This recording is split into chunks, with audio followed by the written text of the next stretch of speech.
Did you know that there is a menace that's attacking families that affects the health and well-being of both children and adults? The menace comes in the form of progressive muscle diseases, including various forms of muscular dystrophy, as well as related diseases like ALS, Lou Gehrig's disease, too.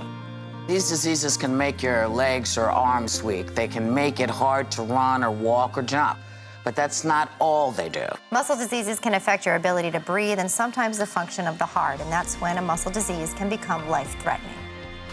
We need to work together to fight back hard against muscle diseases, and the best way to do that is to support the work of MDA, the Muscular Dystrophy Association. MDA helps families through clinic services, summer camp for kids, and scientific research that's bringing us closer to finding treatments and cures.